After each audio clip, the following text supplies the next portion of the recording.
Well, with the train drivers on strike again this week and the lorry drivers still out, William Rodgers, Secretary of State for Transport, spare a thought for him, is right in the thick of it. Last week on the programme, he answered some of the questions put by you, so many of you rang in, though, that we couldn't cover them all. So we've invited him back again to answer some more of your questions. Mr. Rodgers, first question from Mr. Ball of Middlesbrough. Is it not in the government's own hands to stop strikes by making unions responsible for all social security payments to strikers' families? No, I don't think it is. We live in a free society and people get together because they feel this is the best way of protecting their interests. And I don't think that if we made a law of that kind, we could avoid it being evaded. There would be devices of getting around it. We must also think of the wives and children of people on strike. Those on strike maybe are not popular for being on strike with their families, and so their families oughtn't to be the victims. I know it's an easy course and it's one which many people think makes good sense. I don't honestly think it would work. I don't honestly think it would be fair. Andrew Cherry, who is a West Midlands lorry driver on strike, puts this question to you. Don't you think it odd that the government and the employers have known since June what wage claims would be made and have done nothing about it? Now, he goes on to say that in contrast to Fords, who went on strike before their contract ended, the lorry drivers have only now gone on strike, although their wages came up for review last September. Well, that isn't really entirely right, because lorry drivers' wages are determined in different parts of the country at different times. But of course it's been possible to see there would be a claim.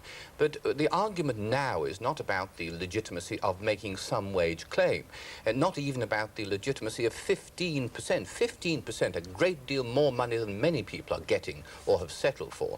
The strike is all about whether people should not get 15 but 22%, and that's why it's very unreasonable indeed. It will put many lorry drivers well over £100 a week in earnings, which is not low paid by any standards. Here's a quick one from Mrs. Laxton of Norwich. Is it possible to get a rebate on a season ticket for rail strike days? Well, what you can do is get your season ticket extended. British Rail recognise that it's very unfair to travellers that they should lose for no fault of their own, and you can get your season ticket extended if you lose travelling days.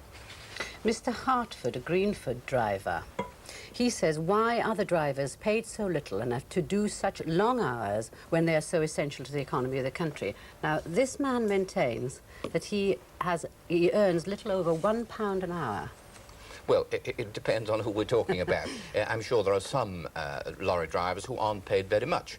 But as I've mentioned, although the present basic wage is £53, the great majority do overtime, and some people are very, very well paid indeed. A long-distance lorry driver, particularly one who drives abroad, is well over £100 even now. Yes, but should you encourage overtime for lorry drivers who will get very tired driving? I don't like the sound of that. Well, there are regulations. There is a limit to what they can do.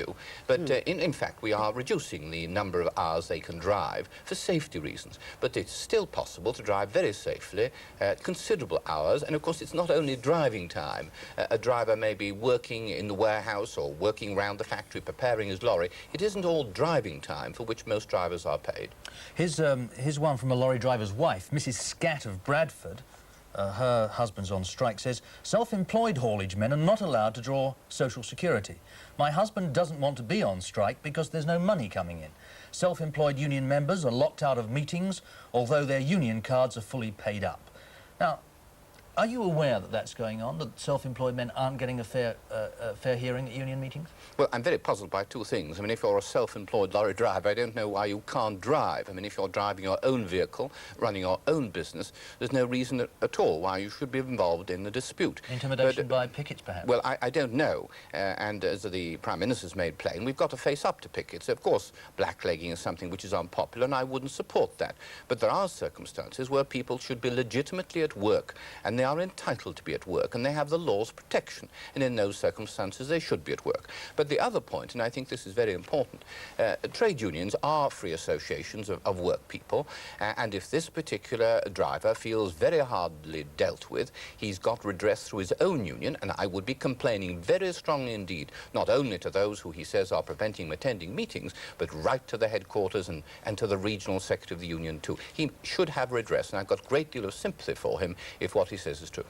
We had a call from the Shetlands, and the phone call said, to ask you what is going to happen to people like them on the Shetlands who rely on frozen foods. Well, this is a worry, and we've been very concerned in looking at priority supplies because, of course, there is great inconvenience, and I greatly regret it. It is very unfortunate, and a lot of innocent people are having their own problems in bad weather compounded by the lorry drivers' strike, and that's why I say the lorry drivers should go back now and then try and sort things out afterwards. But we're doing our best for the Shetlands, and as far as I know, we are getting foodstuffs away, mainly from Aberdeen, but if there is a particular problem, if we know about it, the Scottish office in Edinburgh will deal very promptly and try and unlock it.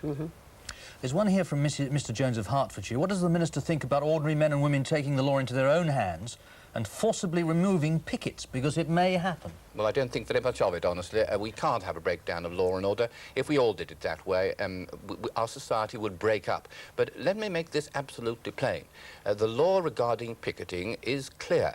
If there is any intimidation, that is wrong. That breaches the law. And if there is anybody who's aware of intimidation, then he should inform the police immediately, because the chief constables know that they have powers and they should use them. Thank you very much for dropping in on us again. You're getting to be a habit with us.